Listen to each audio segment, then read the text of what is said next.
Selamat malam semuanya. Malam. Selamat malam Antilina. Selamat malam Om Pendeta Tumbarante. Malam. Selamat malam juga Mama Wati, Mama Hera. Ya, malam. Itu ada Om Edi, tidak tahu masih ingat saya atau tidak. Tahun 97 di SMA Pionir. Selamat malam semuanya. Terima kasih banyak dan Bapak Lloyd, terima kasih banyak. Selamat malam. Tuhan memberkati kita semua. Pada saat ini saya sangat bersyukur kepada Tuhan karena diberikan kesempatan untuk melayani saudara-saudara semuanya lewat pengalaman bagaimana Tuhan melakukan sesuatu dalam hidup kami, dalam pelayanan kami. Ya, saya selalu katakan bahwa tidak ada yang saya buat, tapi semua Tuhan yang melakukannya, dan saya hanya berusaha untuk setia kepada Tuhan, karena kerinduan saya dan semua kita tentunya untuk pulang dalam kerjaan surga. Amin. Saya pada malam ini rindu untuk membagikan pengalaman-pengalaman pelayanan bersama dengan saudara-saudara. Apakah sudah Iya, bisa. Ada kelihatan. bisa ya? Iya, iya bisa.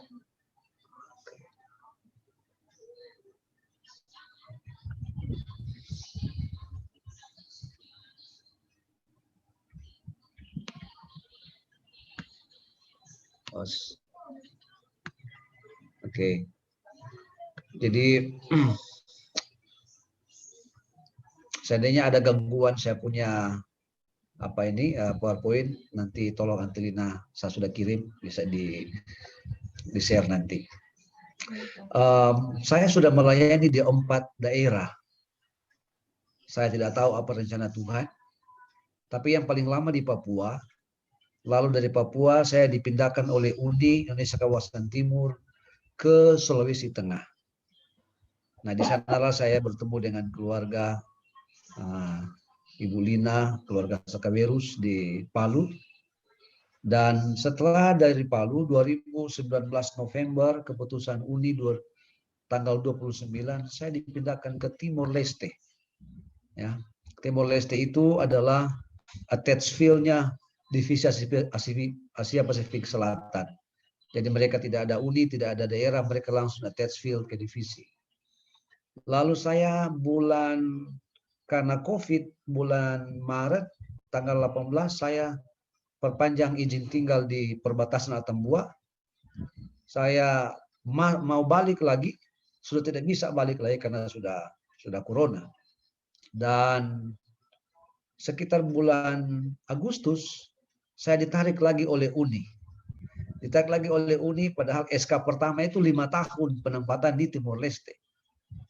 Saya bertugas di sana, setelah ditarik oleh UNI, maka saya dipindahkan lagi di jemaat pertama saya bertugas di Sulawesi Tengah, yaitu jemaat Sigega. Yang kalau cari signalnya harus naik pohon nangka duluan. Ya. Naik pohon nangka baru bisa dapat 1 atau 2 tiang. Nah, karena kami pada prinsipnya SK itu tidak bisa ditolak.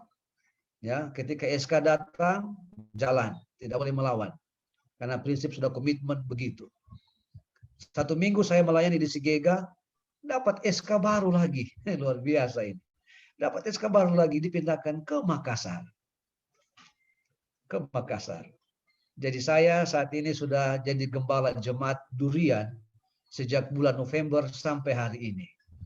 Jadi sebelum saya memberikan kesaksian, saya juga baru pulang dari rumah sakit karena ada anggota kita yang meninggal, dia punya anak pas baru melahirkan meninggal. Ya, puji Tuhan sudah sementara diurus. Nah, saudara-saudara, kenapa pada saat ini saya memberi judul melayani dengan hati? Sebelum saya lanjut, mari kita berdoa sehingga kuasa Roh Kudus menuntun pembicaraan saya, mulut saya berkata-kata sesuai dengan kehendak Tuhan. Bapa di surga, kami sangat membutuhkan kuasa Roh Kudus-Mu sehingga kesaksian yang hamba sampaikan benar-benar untuk meninggikan Tuhan, bukan meninggikan hamba atau pengalaman hamba. Namun Tuhanlah yang ditinggikan. Kuasa Roh Kudus tuntunlah pembicaraan ini, sehingga umat-umat Tuhan yang ada di Amerika boleh dikuatkan, kami semua dikuatkan, mempersiapkan diri kami menghadapi masa sukar yang ada di depan mata, dan mempersiapkan diri kami, iman kami untuk menyambut kedatangan Tuhan. Terima kasih Tuhan, dengar doa kami. Kami berdoa dan mengucap syukur hanya di dalam nama Yesus. Amin. Ini yang pakai dasi merah ini adalah anak saya, Rifan. Ya, dia kemarin selesai SMA, SMK, dia ikut misionari. Harusnya ada 6 di sini, ya, tapi tinggal 5. Yang satu kemarin Tuhan izinkan tidur dalam kematian umur 17 tahun, hari Sabat ke gereja. Lalu yang perempuan ini kelas 1 SMA, dan yang ini kelas 7 sekarang. Ini foto 2 tahun yang lalu, ya, foto 2019. Ini adalah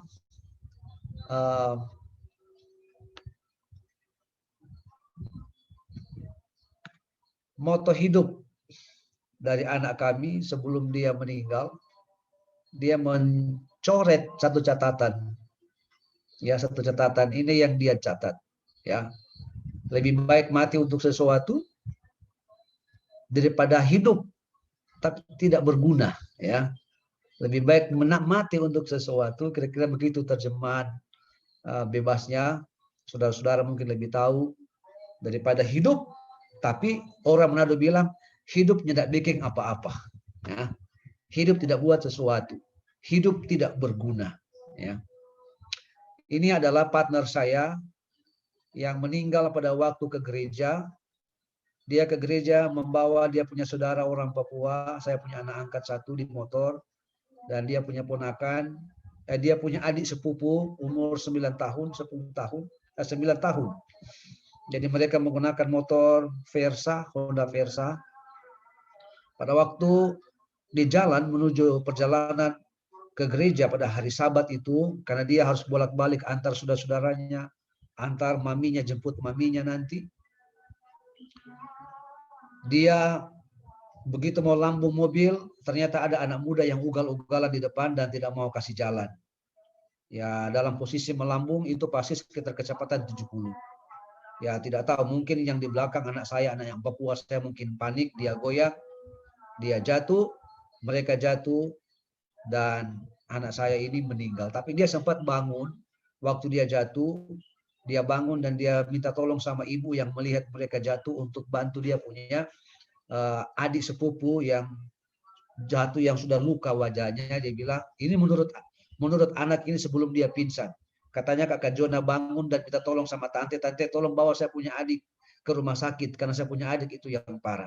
Jadi karena dia tidak pakai helm, yang sepupu ini, yang anak saya, adik sepupunya ini yang umur 9 tahun. Jadi dia lepas motor dan dia peluk adiknya supaya tidak jatuh kepala di aspal. Jadi itu yang membuat dia batang lehernya kena di aspal dan dia meninggal. Namun puji Tuhan, saudara-saudara, puji Tuhan, saya diingatkan oleh Tuhan akan Roma 8 ayat yang ke-28. Saat saya benar-benar sedih pada waktu itu, kenapa Tuhan izinkan dia harus tidur dalam kematian sementara dia adalah partner saya dalam pelayanan, saya teringat Roma 8 ayat yang ke-28. Bahwa Allah turut bekerja dalam segala sesuatu untuk mendatangkan kebaikan bagi mereka yang dikasihinya. Dan saya percaya bahwa Tuhan lebih tahu, ya, Tuhan lebih tahu, memang tidak mudah ditinggalkan anak seumur dia yang ya secara manusia kebanggaan orang tua, sudah besar, sudah bisa membantu, tapi Tuhan izinkan. Tapi itulah, ya, saya juga teringat anak pertama Nyonya White juga meninggal umur seperti dia, ya. Jadi saya sangat bersyukur kepada Tuhan, sekalipun dalam situasi duka, tapi Tuhan ingatkan bahwa Tuhan turut bekerja dalam segala sesuatu. Jadi memang ini tidak gampang. Sebab percuma saya mengajarkan kepada anggota jemaat yang berduka, tidak boleh berduka sementara ketika saya mengalami hal itu, saya berduka melebihi daripada anggota jemaat. Jadi memang saya harus memberikan contoh kepada anggota bahwa kematian itu hanyalah tidur dan semua kita akan mengalami kematian. Siapapun tidak mengenal status, tidak mengenal umur. Ya, saya punya prinsip orang mati itu tidak tunggu harus tua, tidak harus sakit parah dulu baru mati. Kapan saja kita akan tidur dalam kematian. Dan saya bersyukur Tuhan mampukan saya dengan keluarga bukan hanya menghadapi duka ini, tetapi Tuhan mampukan saya dengan istri untuk mencabut proses dari polisi untuk memasukkan anak muda ini ke penjara karena kan mati. Jadi di Indonesia namanya kalau mati begitu meninggal korban, lawan korban yang meninggal pasti lawannya akan masuk di penjara.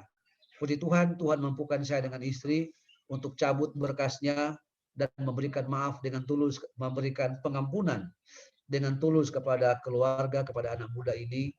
Ya, saya katakan kepada mereka karena mereka ini Islam orang Poso. Saudara-saudara tahu namanya di Poso itu Islam sangat ekstrim, ya. Karena boleh dibilang di Indonesia itu dapurnya Islam itu ada di Poso. Ya.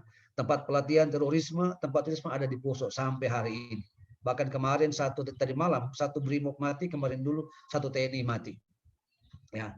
Nah, jadi waktu saya memberikan melepaskan pengampunan kepada keluarga ini, ibu yang pakai jilbab mamanya ini, dia cium tangan saya. Saya katakan saya ini adalah orang Kristen Advent yang tidak makan babi, tidak makan cumi, tidak minum kopi, tidak semua akan beribadah pada hari Sabat. Tuhan kami mengajarkan mengampuni, ya, dan mencintai. Saya maafkan anak ibu dan saya bilang sama anak muda ini, Fandi, berhenti minum alkohol dan jadilah anak muda yang soleh, rajin sholat supaya kamu diberkati di kemudian hari. Dan puji Tuhan, Tuhan mampukan kami sampai hari ini kami ikhlas dengan kepergian anak. Ini kira-kira dari 4 tempat pelayanan yang saya sudah layani, 4 daerah, ini tempat yang sangat menyentuh hati kami. Karena dari saya misionari sampai pendeta muda, sampai di Urapi, saya melayani di tanah Papua. Ya.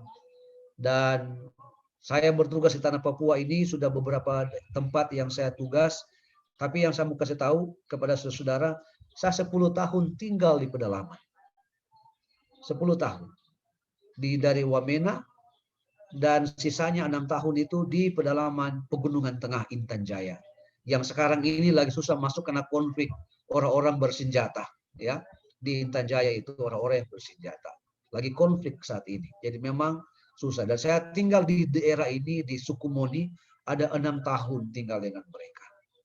Tinggal saya pergi di tempat itu, hanya ada 3 orang Advent. Ya, 3 orang Advent, dan ketiga orang Advent, 3 bapak-bapak ini semua punya istri lebih dari 1. Ya, yang satu bapak 1 yang punya istrinya ada 3, yang satu istrinya 12, yang satu lagi 3.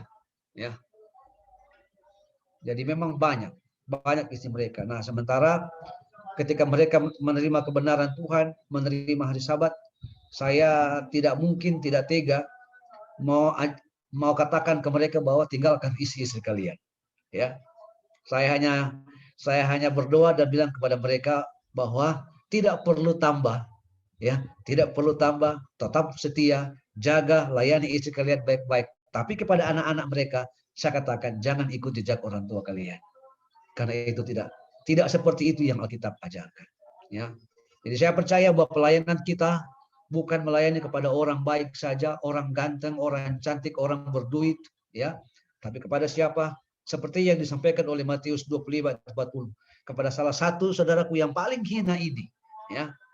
Kepada salah satu saudara yang paling hina ini, engkau telah melakukannya untuk Tuhan.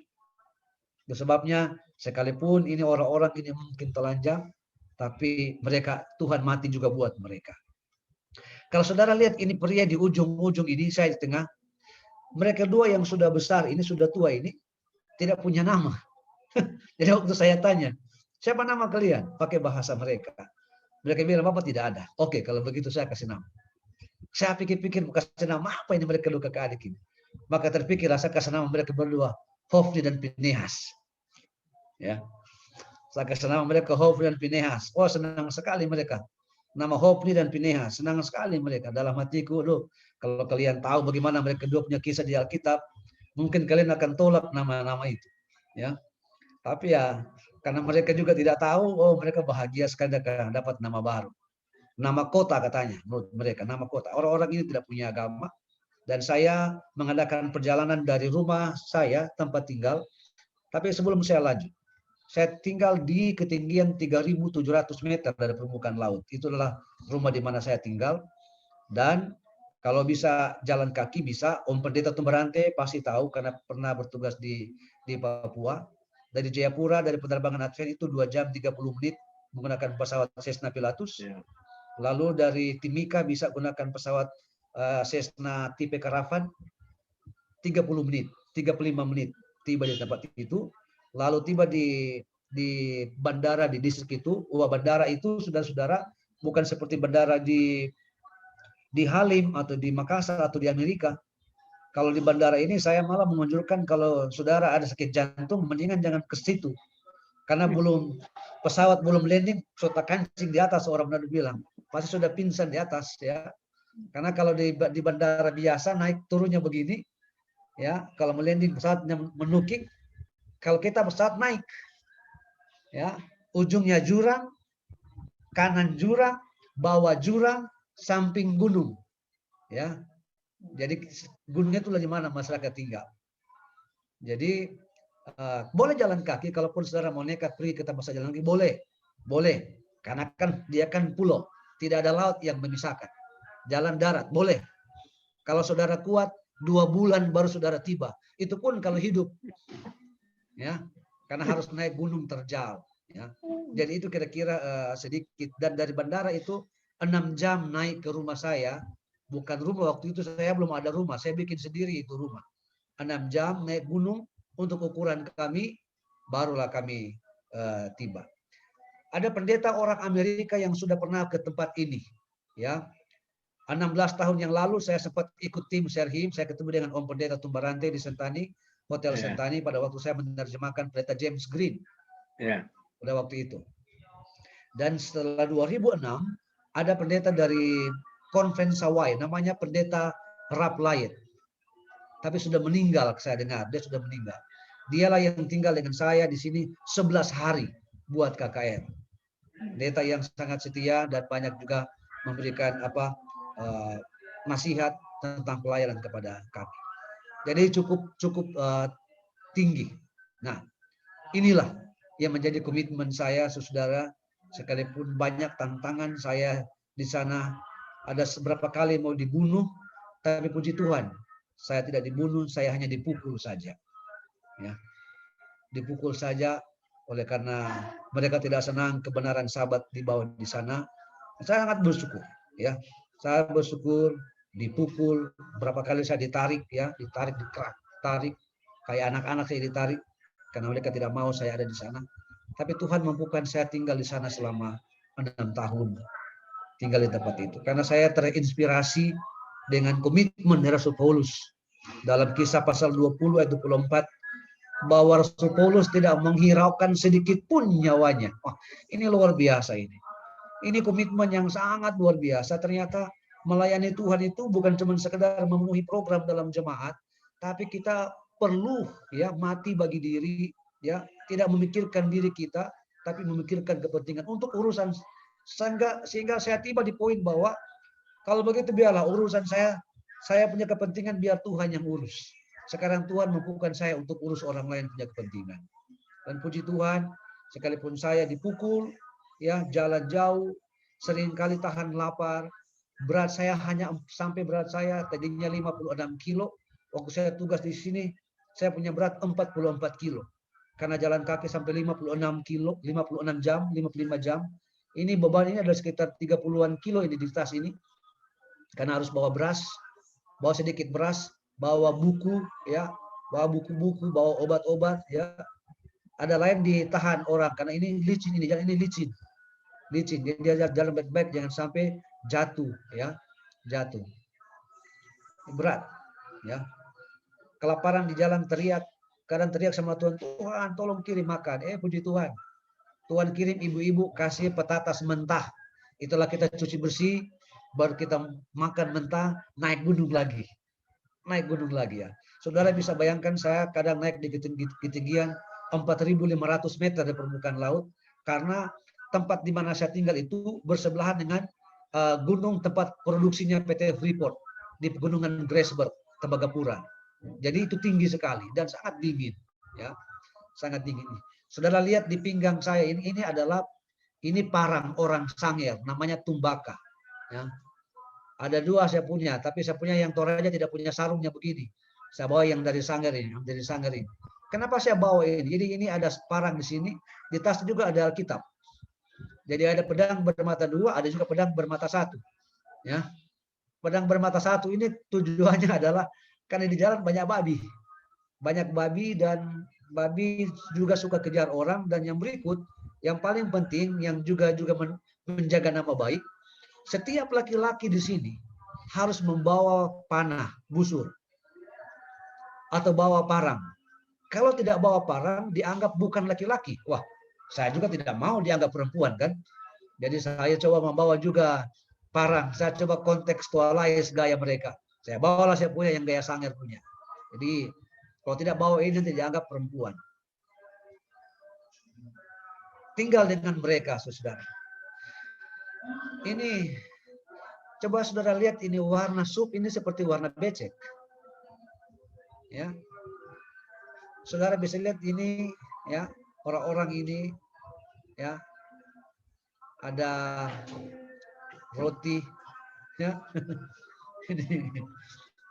Ini roti khusus ini. Ini roti dari surga ini. Karena dia ya, makan sama-sama, ya.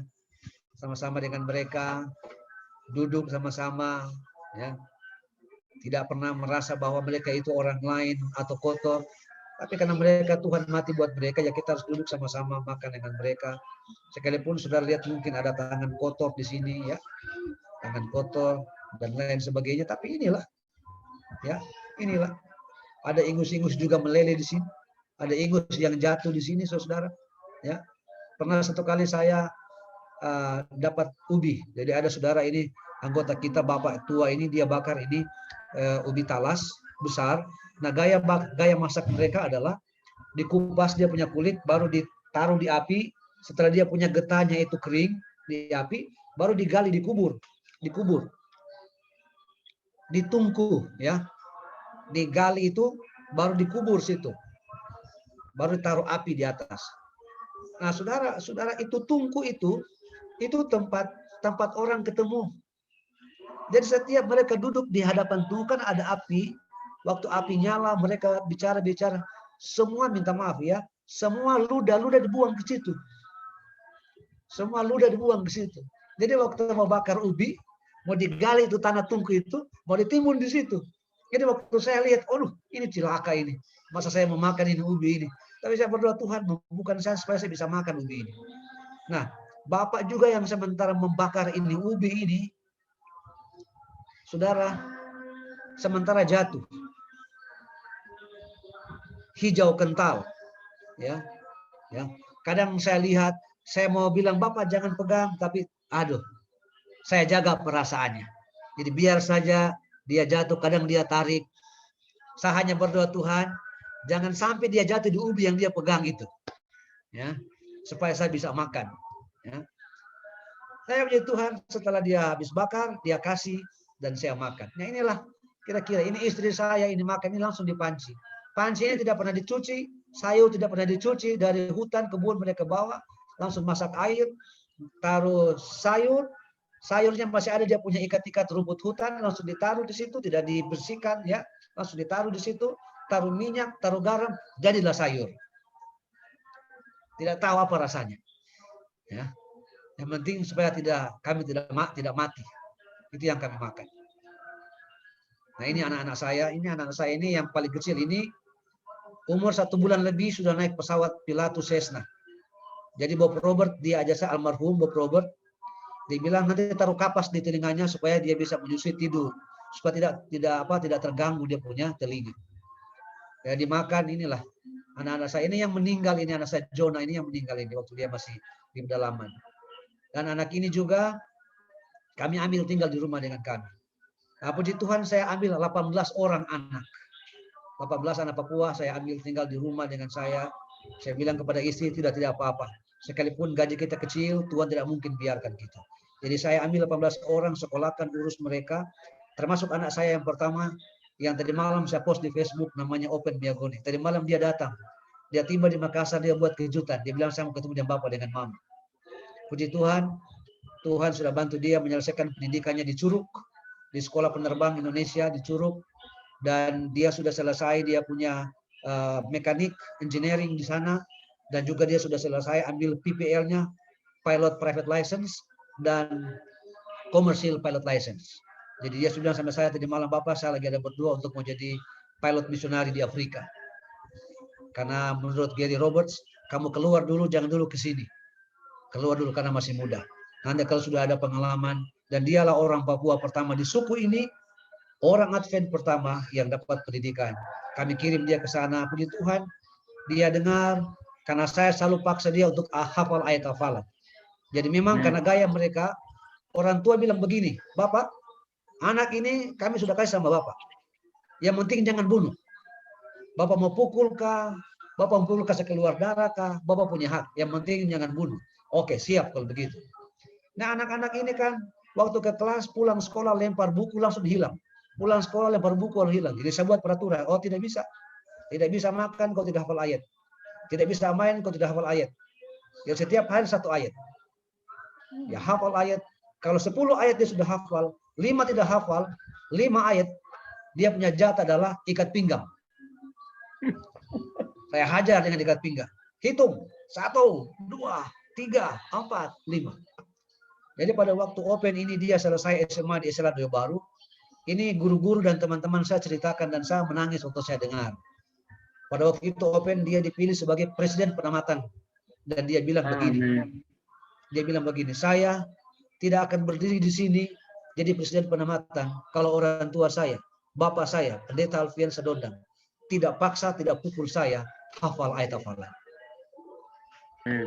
Dan itulah yang terjadi sehingga dia sekarang sudah menjadi seorang engineer dan seorang pilot. Sekarang ini dia sudah bekerja di penerbangan Advent Indonesia yang ada di Papua bersama-sama dengan Pendeta Molly Mambu dan Gary Roberts. Berkat Tuhan yang sangat luar biasa, dan saya yakin setiap orang yang melayani Tuhan dengan sungguh-sungguh selalu akan mendapat hasil, karena itulah janji Tuhan dalam 1 Korintus 15 ayat 58 dan Ibrani 6 ayatnya yang ke-10. Ini istri saya buat sekolah. Jadi setiap hari dia harus mandikan anak-anak. Mandikan anak-anak, sikat gigi, ya. Sikat gigi, kami semua sikat gigi. Baris, karena anak-anak ini kan tidak mandi. Jadi istri harus mandikan mereka, ya. Inilah perjalanan kami yang jauh-jauh, ya. Yang masih hidup di sini tinggal 3 orang yang masih hidup. Ini saya, ini Elia Singko yang sekarang sudah bekerja, anak muda yang kemarin waktu dia kerja mereka bilang, kenapa kau menghabiskan masa mudamu? 17 tahun tinggal dengan saya, ya. Umur 17 tahun selesai SMA dia tinggal dengan saya, mau latih diri untuk melayani. Lalu teman-temannya, keluarganya bilang begini, kenapa kamu mau tinggal dengan Pendeta Sadondang di atas, menghabiskan masa mudamu, tidak pikir masa depanmu, ya. Jadi dia ini dan ini satu ini, ya. Tinggal kami 3 ini yang hidup. Sisanya sudah meninggal. Tentang si Elia ini nanti sebentar saya ceritakan tentang dia. Tapi sebelum saya lanjut, berapa lama saya punya waktu? Jangan sampai saya sudah bicara terlalu lama. Lanjut Pendeta. Terima kasih banyak. Sampai selesai. Sampai selesai. Lanjut Pendeta. Terima kasih banyak. Inilah saya. Ini melayani. Sebenarnya awalnya saya tidak pakai masker, tidak pakai sarung tangan. Cuman ketika saya pada waktu ada sakit kemarin, pada waktu malaria dan ada banyak orang-orang yang AIDS, saya disarankan oleh WHO. Karena pada waktu mereka datang, mereka tidak temukan dokter medis, hanya saya di atas ini, dokter Sadondang, dokter gadungan, ya, dokter yang tidak pernah belajar ilmu kedokteran, tidak pernah belajar ilmu keperawatan, ya. Saya merawat orang-orang sakit Yang saya sendiri tidak tahu. Kalau saya kasih obat, saya tidak tahu obat itu membunuh orang, bunuh pasien atau begitu sembuh. Saya tidak tahu. Saya hanya berdoa, Tuhan, ini ada obat di tangan. Saya tidak tahu obat ini punya fungsi membunuh atau menyembuhkan. Tuhan, Kau punya urusan itu, Tuhan. Nah, jadi ini, ya, jadi bersihkan luka-luka, kotoran-kotoran, ya, kotoran-kotoran di telinga. Sudah tahu lah di telinga itu kalau warna-warna hijau itu, sudah tahu itu, dan harus dibersihkan semua. Ada satu pasien, dia pasien asites, ya. Kalau ada saudara-saudara yang dokter, asites itu kan cairan yang banyak di perut, mungkin karena kotor. Jadi laki-laki ini perutnya kayak orang hamil, kayak orang hamil. Jadi satu waktu saya bilang ke bapak ini, tunggu, saya mau ke Jayapura dulu, saya balik baru kita obati. Tapi saya sudah kasih dia minum charcoal, kasih minum arang dia dulu, berdoa sama-sama. Nah, pada waktu saya balik dari Jayapura, saudara-saudara, ini bapak ini tidak ada. Tidak ada, bukan dia mati, tapi dia dibuang oleh masyarakat. Dibuang ke kali. Karena masyarakat berpikir orang ini setan sudah masuk di perutnya jadi besar, jadi tanah tidak layak untuk dia dimakamkan. Jadi sebelum dia mati, mereka buang dia ke laut, ke kali. Nah, kali ini kan sangat deras, karena kalinya itu langsung dari pegunungan Grasberg sampai ke Nabire. Jadi memang sangat deras dan memang itu air sangat dingin, salju. Di pegunungan Grasberg itu kan ada salju abadi. Jadi dari sanalah airnya, ya. Jadi dia masih hidup, dibunuh, dibuang saja. Luar biasa ini orang-orang ini. Dan puji Tuhan, selama kami 6 tahun di atas melayani orang-orang sakit, saya tidak dapat sakit, ya, atas bantuan Tuhan. Nah, ini ibu ini kanker payudara, saudara. Ya. Ini kanker payudara. Saya bingung apa ini obatnya. Puji Tuhan, dulu saya sempat diajar oleh Bapak Frederick Wawuruntu. Ya. Pak Frederick Wawuruntu itu saya punya guru biologi di SMA Pionir. SMA Pionir Manado. Dia ajar saya, dia bilang, Alfian, kalau kamu mau susah obat, ada luka-luka apa saja, kamu buat rampa-rampa woku. Ini orang Manado bilang rampa-rampa woku, rempah-rempah, masakan woku. Jadi kalau di Manado itu biasa bikin mujair, itu pas, itu enak, itu rempah-rempah woku. Nah, tapi saya tidak pakai cabai, saya hanya pakai jahe, kunyit, batang serai, batang bawang, itu ditumbuk sampai halus, ya, tumbuk sampai halus. Baru ditaruh di daun pisang, taruh minyak goreng yang belum dipakai, baru saya bakar. Kenapa saya bakar? Supaya saya aktifkan zat kimia yang ada di jahe dan ada di kunyit. Baru ditempel di luka. Saya bersihkan dengan alkohol 70%, kadar alkoholnya, air panas, bersihkan dulu ini payudara dari ibu ini yang sudah luka besar, ya, sudah luka besar. Setelah itu saya tutup dengan ini rempah-rempah woku ini, kasih obat amoxicillin yang 200 mg, 250 mg, berdoa. Dia bilang, Tuhan, saya tidak tahu apa ini mau sembuh atau tidak sembuh, tapi saya mau serahkan ke dalam tangan kasih. Itu yang dikasih 2-3 kali, 3 bulan kemudian ketemu dengan saya. Nah, ibu-ibu di sana ini kan mereka kan tidak malu kan, karena mereka kan memang ya dasarnya mereka kan telanjang di atas, ya, telanjangnya mereka tidak malu. Pada waktu ketemu dengan saya tanya, Mama bagaimana itu luka sudah sembuh? Langsung diangkat dia punya kaos. Bapak lihat sendiri. Waktu saya lihat saudara-saudara, waduh, Tuhan itu luar biasa. Tidak ada bekas. Amin. Tidak ada bekas. Sembuh. Ya, sembuh. Tuhan terlalu luar biasa, ya. Ini Amin. anak-anak ini, ya, luka digigit babi, ya. Ada yang jatuh matanya robek, kepalanya robek, ya. Saya lalu sempat beli alat ini jahit. Apa namanya ini? Minor set kah? Apa namanya itu? Jadi saya sudah latihan jahit dengan Bob Robert almarhum. Dia ajar saya jahit orang punya luka pakai jeruk, ya. Jadi Bob Robert ajar saya bagaimana hacking. Dia ajar saya. Tapi namanya saya kan bukan dokter, saya juga bukan perawat. Saya lihat luka-luka besar juga saya takut mau jahit. Selain takut karena tidak ada suntik-suntik supaya kram kan. Jadi saya hanya pakai ini rempah-rempah woku ini. Kasih amoxicillin, rempah-rempah woku, dan Tuhan berkati, Tuhan sembuhkan. Ya, ini ibu ini ya. Puji Tuhan, dia sembuh. Ini lagi lebih sakti lagi. Ya. Ini saya beralih dari dokter spesialis kanker payudara, sekarang jadi dokter kandungan. Ini adalah kisah yang sangat lucu di sini. Jadi pada waktu saya kasih obat sama masyarakat, datanglah kepala suku. Dia bilang begini, Bapak, saya punya istri berbadan sudah 2 minggu tidak ke kebun. Saya tanya sudah berapa bulan Bapak? Dia bilang itu kira-kira 8 bulan. Jadi Bapak, karena Bapak ini dokter, Bapak naik sebentar. Saya juga bilang saya bukan dokter. Mereka tahu saya kasih obat. Dan mereka berharap supaya mereka punya keluarga disembuhkan. Sudah saya bilang, oke Bapak, kalau begitu saya kasih pengharapan ke dia. Bapak berdoa, sebentar jam 4 saya naik. Saya berdoa dari pagi jam 8 dia datang itu. Sampai jam 3 sore. Tuhan, Engkau tahu, saya bukan dokter. Dan saya tidak tahu bagaimana merawat ibu hamil ini. Ya. Waktu saya naik jam 4, di atas tiba di rumah mereka. Apa yang terjadi, saudara? Masyarakat sudah kumpul di Honai. Masyarakat sudah kumpul di Honai lengkap dengan parang, tombak, panah. Nah, kalau ibu ini mati, itu berarti saya yang korban juga. Karena di atas orang mati kan tidak masuk penjara, hanya bayar babi saja. Ya. Bayar babi selesai masalah. Jadi waktu saya masuk, mereka bilang silakan Bapak dokter masuk. Itu mama yang hamil sudah ada di dalam.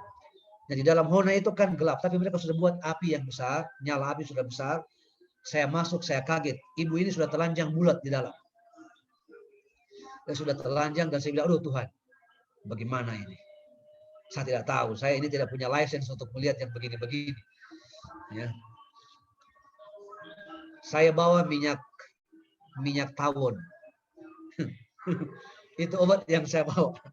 Minyak tawon, saya bawa minyak tawon. Saudara-saudara, masuk akal tidak? Saya ambil, saya gemetar. Ini istri orang telanjang ini. Saya bukan dokter. Kalau dokter lah wajar saja lihat orang telanjang. Tapi ini kan saya pendeta ini. Ya. Oh, saya tidak tahu bagaimana ini. Ini istri orang ini ya. Namanya orang kan tetap manusia. Ya saya berdoa, Tuhan tolong saya. Saya ambil itu minyak tawon ini, saudara taruh di tangan saya. Sambil saya berdoa. Lalu saya taruh gosok di dahinya. Masuk akal tidak? Orang sakit perut hamil besar, saya gosok di dahi. Saya gosok di dahi. Saya beranikan di rambutnya saya gosok. Ya, setelah saya gosok di dahi, saya masih takut mau gosok, mau sentuh perutnya. Ya, saya taruh lagi di kakinya. Gosok di kakinya minyak tawon, gosok di kaki, gosok, baru saya ambil, gosok lagi di perutnya. Sambil saya berdoa, Tuhan, saya pernah dengar kata sungsang. Tapi saya tidak tahu itu bagaimana itu sungsang itu Tuhan. Ya, saya tidak tahu bagaimana kepalanya, di mana kakinya, tidak tahu. Tapi Tuhan Engkau yang tahu ini anak ini bagaimana modelnya. Saya hanya gosok saja belakang saya. Singkat cerita, saya mandikan dengan minyak tawon itu ibu. Dan itu tidak ada hubungannya dengan orang yang sakit perut hamil ini. Tidak ada hubungan. Karena saya tidak urut dia. Saya hanya kasih mandi dengan minyak tawon. Selesai berdoa, saya pulang. Besok jam 3 saya kaget. Ibu ini datang ke rumah saya jam 3 sore bawa sayur. Saya tanya, ibu, saya tanya, mama siapa yang ke kebun? Dia bilang, bapak saya yang ke kebun. Kemarin bapak turun itu, saya sudah tidak sakit lagi. Padahal saya 2 minggu sakit. Tapi waktu bapak turun pulang itu, saya sudah sembuh. Luar biasa. Amin. Tuhan luar biasa. Waktu anaknya lahir ini, saudara bayangkan ini. Ini pemuda yang saya bilang Elia Singko ini. Saya punya asisten dokter muda ini. Membantu dokter spesialis kandungan. Saya tidak tahu, baru saya sudah lupa. Ada buku yang dikasih oleh Ibu Jane Roberts, istrinya pilot. Dia kasih buku, judulnya adalah Where There Is No Doctor. Buku itu ditulis oleh David Werner. Buku itu menulis semua tentang bagaimana mengatasi apabila tidak ada dokter, termasuk ini membantu menjalankan ini ibu melahirkan. Jadi saya baca, lalu saya sudah lupa bagaimana mengikat tali pusarnya ini berapa inci antara di sini dengan di sini, baru bukan mau digunting di tengah sini kan. Saya sudah lupa. Saya bilang sama istri, ayo buka itu buku. Buka itu buku. Jangan salah gunting lagi nanti. Kalau salah gunting ini bahaya. Saudara-saudara, puji Tuhan. Anak ini padahal anak ini dari jam 12 malam. Anak ini mamanya sudah pendarahan dan tidak ada pesawat, ya, tidak ada pesawat. Puji Tuhan, jam 6 sore anak ini lahir normal. Tuhan berkati, mamanya sehat, bayi juga sehat. Saya kasih nama anak ini Alfian. Saya kasih nama anak ini Alfian. Ada beberapa anak bayi yang kami bantu di atas, ya. Tuhan, ternyata saya pernah baca sekolah sahabat atau renungan pagi beberapa waktu yang lalu bahwa Tuhan tidak membutuhkan kualifikasi manusia untuk melayani. Tuhan hanya membutuhkan hati yang tulus untuk melayani Dia. Urusan kualifikasi, urusan skill dan lain-lain itu urusannya Tuhan, bukan orang, bukan urusannya kita manusia. Ya. Dan itu yang saya ingat pada waktu Tuhan tanya sama Musa, Musa, ada apa di tanganmu? Musa jawab, hanya tongkat Tuhan. Tongkat apa sih tongkat itu? Tapi tongkat yang sederhana itu yang Tuhan pakai untuk belah laut beraut. Dan ada banyak mujizat lain yang Tuhan buat lewat barang yang sederhana itu. Dan saya merasa bahwa Tuhan, ini saya tidak tahu apa-apa. Saya tidak tahu apa-apa Tuhan. Saya mau berikan hidup saya untuk pelayanan. Dan ini yang Tuhan berkati. Saya sendiri bingung, kok bisa? Saya sendiri bingung. Orang disembuhkan, ada yang datang berbagai penyakit luka, ada yang datang dengan penyakit-penyakit saya sendiri tidak tahu. Saya hanya bisa berdoa seperti yang saya sudah sampaikan. Tuhan, apakah obat ini menyembuhkan atau membunuh, saya tidak tahu. Tapi Engkau yang tahu. Jadi mereka pulang. Waktu pulang balik besok Bapak sudah sembuh. Tuhan luar biasa. Dan bukan hanya bilang sembuh, saudara-saudara. Mereka datang dengan kayu bakar dan bawa ubi lagi. Wah, ini berkat besar, ya. Karena kan kita punya makanan itu, ya, ubi petatas. Jadi mereka pulang besok sudah bawa 1 noken ubi. Nah, di rumah kan ada banyak orang tinggal. Saudara bayangkan 18 anak Papua ditambah dengan orang-orang yang bantu misionaris, banyak orang tinggal di rumah. Dan makanan Tuhan siapkan ubi, ya. Sempat tidak ada pesawat, sempat longsor, dan kami hampir 3 bulan tidak ada pesawat. Habis makanan, kami hanya makan. Istri saya pada waktu itu sementara menyusui, anak saya sementara menyusui. Saudara bisa bayangkan, seorang ibu yang menyusui hanya makan petatas setiap hari, pagi, siang, malam. Dia makan sampai lemah. Satu kali kami puasa, anak saya yang paling bungsu umur 10 bulan. Dan saya bilang kepada istri saya, ayo, mari kita puasa. Karena memang tidak ada makanan. Daripada kita mau hanya duduk-duduk merenung nasib, mendingan kita puasa saja, sekalian kita buat dalam doa. Kita puasa. Jadi anak saya yang umur 10 bulan ini sudah puasa dari hari Jumat jam 3 sampai hari Sabat jam 3. Baru ada orang antar petatas begini besar. 1 biji, 1 buah petatas begini yang sudah dibakar. Dan itulah yang dibagi oleh istri saya. Mereka bagi 5. Saudara-saudara, pada waktu saya lihat, saya menangis. Saya menangis begini. Saya diungklap miskin. Saya labor diungklap. Bekerja, berdikari dari saya masih SD sampai saya SMA, diungklap saya berdikari. Tapi saya bilang, Tuhan, saya tidak semiskin seperti sekarang ini yang sudah terima gaji. Tapi juga bukan bilang miskin, saudara, bukan. Bukan tidak ada uang. Ada uang, tapi tidak ada barang untuk dibelanja. Saya bisa lihat bagaimana uang pada waktu itu tidak ada gunanya. Padahal ada uang, tapi mau beli apa? Ya. Peristiwa yang sama saya ingat 2018 pada waktu gempa di Palu. Ya, orang-orang di Palu ada uang, tapi mau beli apa di Palu? Tidak ada. Ya, tidak ada uang. Ya, makanya saya selalu bilang sama saya punya anggota-anggota yang ada di Durian ini, yang berduit, saya bilang jangan pelit, saya bilang. Karena orang pelit tidak akan ke surga. Kamu punya uang, saya bilang, orang ada banyak orang-orang miskin di luar sana yang membutuhkan panti asuhan, orang-orang yang tidak makan di luar, orang-orang yang tidak punya rumah. Kenapa uang kalian simpan memperkaya ataupun membantu tapi untuk mencari nama? Saya bilang, bukan itu, ya. Itu yang saya sudah rasa. Jadi pada waktu lanjut ke cerita tadi, saya menangis karena saya lihat petatas yang ukuran begini 5 orang bagi. Lalu saya punya istri masak, mungkin ada sekitar 7 potong daun petatas, dia rebus dengan air kasih banyak, taruh garam saja dengan minyak goreng sedikit, jadi sup. Mereka makan kenyang dengan air. Saya tidak makan. Ya, itulah yang menolong mereka kuat. Kalau mengingat peristiwa-peristiwa ini, saya hanya bilang Tuhan terima kasih. Karena ternyata Yakobus 1 ayat 2 sampai 4 itu adalah jelas. Bahwa setiap pencobaan itu jangan mengeluh. Saya selalu bilang sama anggota jemaat, kalau baru tidak ada uang kita sudah mengeluh. Baru belum ada beras kita sudah mengeluh. Ada tantangan yang lebih besar yang Tuhan akan izinkan. Kalau kita tidak kuat di dalam Tuhan, kita akan tinggalkan Tuhan. Kita akan tinggalkan kebenaran. Ya. Karena ada tantangan yang lebih besar. Ya. Dan puji Tuhan, Tuhan mampukan kami. Dan setelah 1 minggu pesawat datang dan bawa beras. Ya, barulah kami merasa aman. Ya, beras itu saudara, beras di sana itu bukan seperti beras di Amerika. Beras sana ini beras Dolok yang sudah tidak tahu berapa lama ada di gudang Dolok, beras Bulog. Dia punya kutu dan dia punya beras sama banyaknya. Kutu dan dia punya batu dan dia punya beras hampir sama banyaknya. Ya. Tapi kami makan seperti makan beras Superwin kalau di Manado. Ya. Karena memang hanya itu, ya. Hanya itu.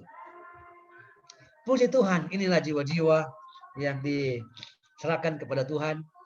Om Pendeta, ini kolam ini lain Om Pendeta ini. Iya, iya.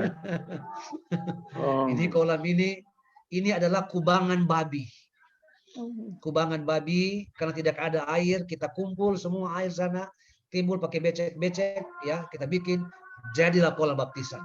Karena di Alkitab katakan yang penting ada air. Dia mau air kotor, dia mau air bagaimana, yang penting air. Ya, inilah jiwa-jiwa yang dibaptiskan kepada Tuhan. Ya, amin. ya, Tuhan siapkan jiwa-jiwa. Tuhan siapkan jiwa-jiwa. Dan saya percaya 1 Korintus 15 ayat 58 bahwa jika kita bekerja dengan giat, tulus, dengan hati yang tulus, tidak ada motif yang aneh-aneh, maka Tuhan berkati pelayanan. Ini membaptis orang dengan koteka, ya, orang. Nah, di sana memang saya pelihara rambut panjang ini agak pendek ini, ada yang lebih panjang lagi. Harus pelihara kumis, harus pelihara janggut, karena kalau tidak pelihara kumis, tidak ada janggut, nanti kalau saya bicara tidak dengar oleh mereka, dianggap anak-anak kecil yang bicara. Jadi ya saya harus pelihara ini, biarpun saya sendiri tidak suka lihat janggut saya dengan kumis saya, ya, karena kotor kelihatannya. Tapi ya harus pelihara. Ya. Saudara-saudara, Tuhan terlalu baik. Tapi semua yang Tuhan buat dalam pelayanan saya, inilah kuncinya. Ini kunci setiap subuh jam 4. Saya bangunkan orang di rumah, termasuk anak-anak muda misionaris, saya lilin ini. Saya bilang jangan pernah putus dengan Tuhan. 1 bulan sampai 14 kali doa semalam suntuk. Saya secara pribadi 8 kali 1 bulan doa semalam suntuk. Tidak heran badan kurus. Saya pikir sudah mau mati. Karena saya kan vegan. Waktu saya di sini saya vegan. Waktu saya 2007 ikut reuni alumni SMA Pionir di Manado. Bapak Uruntu, Dr. Ruben Supit lihat saya. Waktu mereka lihat saya, mereka tanya, Alfian, kamu pelihara ayam di atas? Saya bilang, iya, Sir, saya pelihara ayam. selesai acara ini kau pulang, potong ayam dan kau makan. Kalau tidak kau akan mati. Karena selain tidak ada asupan makanan yang bagus lagi untuk memenuhi saya punya kebutuhan tubuh, saya sudah tidak menggunakan waktu dengan baik untuk berdoa 1 bulan 8 kali doa semalam. Karena saudara, saya takut terlalu banyak masalah. Saya takut juga mati karena ancaman pembunuhan terlalu banyak. Sementara saya punya istri, saya punya anak-anak di pedalaman. Hanya saya orang rambut lurus begini di pedalaman. Jadi biar bagaimana secara manusia takut, dan saya punya ketakutan, saya hanya bawa ke dalam doa. Doa setiap bulan 8 kali doa semalam suntuk, ditambah dengan saya punya tim ini anak-anak muda 14 kali. 14 kali doa semalam suntuk selama 1 bulan. Tidak heran saya punya berat badan hanya 44 kilo. Dan saya rasa hanya ini kekuatan. Ada begitu banyak mujizat oleh karena ini. Meditasi Alkitab setiap jam 4 subuh. Kami meditasi Alkitab, setelah itu kami pergi berkunjung orang-orang sakit yang ada di tempat di pegunungan. Hanya dengan lilin, saudara. Di lilin tidak ada alat penerang yang lain, hanya lilin. Jadi saya lebih banyak beli lilin, berkarton-karton lilin saya beli dari kota untuk supaya bisa digunakan untuk meditasi Alkitab. Dan saya merasa bahwa ternyata orang yang melayani Tuhan, kita harus mati bagi diri, menguburkan ego kita, kepentingan diri kita, kesombongan, sombong rohani apalagi, dikuburkan semuanya, baru situ ada mujizat yang Tuhan akan buat dalam pelayanan. Ini setelah 5 tahun saya melayani di pegunungan, baru datang saya punya sekretaris kependetaan. Ini adalah adik dari pendeta Yota, pendeta Ted Munyawani. Luar biasa. Dia datang mengunjungi kami dan tinggal 2 minggu dengan kami melayani. Naik gunung-gunung ini. Saudara bisa lihat ini. Ini naik ini. Langsung tiba di sini langsung berteriak, aduh mama. Karena tinggi sekali. Ya, merayap betul. Ini pendeta Ted bilang, saya ini orang Papua tapi saya tidak kuat tinggal di sini. Karena memang sangat terjal. Ya, sangat terjal. Seperti yang saudara-saudara ketahui bahwa di Papua itu adalah tingkat gravitasi terbesar di dunia ada di Papua. Jadi kalau saudara berada di tebing-tebing, kayak saudara mau jatuh. Kayak saudara mau jatuh. Ya. Inilah saya bersyukur karena mereka datang. Inilah almarhum Bob Robert yang selalu mengantar barang. Ini genset. Ya. Genset. Saya cerita sedikit soal genset ini.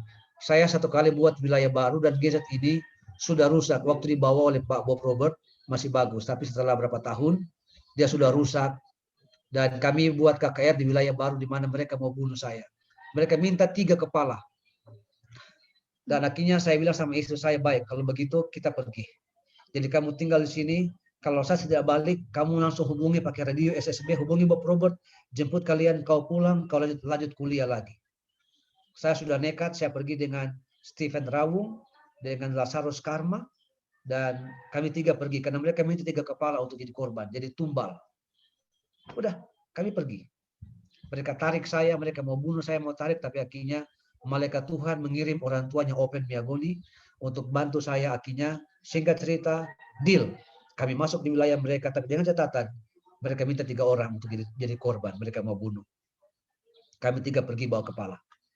Waktu kami pergi, ini Stephen Rawung bilang begini, Sir, ini dari rumah ini, dari tempat ini ke tempat itu 7 jam jalan kaki. Itu ukuran kami. Kalau ukuran orang kota itu 1 hari penuh sampai malam baru tiba. Kayak kemarin pendeta Ted ini yang jalan kaki, kami jalan bawa dia dari pagi, tiba di tempat ini jam 9 malam, sudah mau jam 10 baru tiba. Ya, tapi kalau ukuran kami 7 jam saja. Mereka pikul karena sudah ribut, sudah kacau. Mereka pikul ini bawa genset rusak. Mereka bawa genset rusak, saudara-saudara. Pada waktu sore sudah memulai acara, saya bilang sama Stephen, ayo kasih itu genset. Baru Stephen bilang, Sir, mereka salah bawa genset. Mereka bawa genset rusak. Oh ya? Saya bilang sama Stephen begini saja. Kau buka businya, saya mau berdoa di Honai. Waktu saya berdoa di Honai, saya bilang, Tuhan, acara sudah memulai. Genset rusak. Tolong Tuhan buat sekarang genset itu karena saya butuh di dalam nama Yesus. Terima kasih karena Tuhan sudah buat. Amin. Waktu amin, genset langsung bunyi. Wah, Saya sendiri heran dengan cara Tuhan ini. Tuhan terlalu hebat. Genset tidak rusak sampai acara KKR selesai karena kan butuh lampu untuk orang datang. Puji Tuhan ada 9 jiwa dibaptiskan.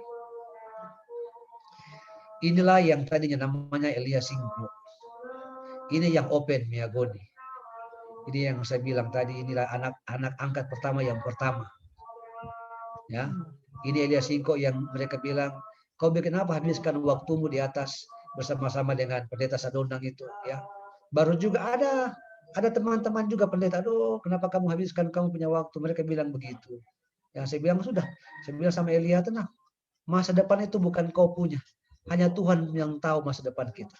Bekerja saja dengan tulus, nanti Tuhan akan bantu. Dan puji Tuhan, inilah Elia Singko, Tuhan berkati dia. Saat ini dia sudah menjadi seorang pilot, pernah bekerja di Kalimantan, dan kemarin dia menyelesaikan pendetanya di Ungklap, sudah bertugas sekarang di penerbangan Advent. Tamat di Ungklap 3,5 tahun dengan predikat summa cum laude. Amin. Luar Yang biasa. tadinya dibully, ya ini dia. Ya, ini Elia Singko, dan ini dia sekarang, ya.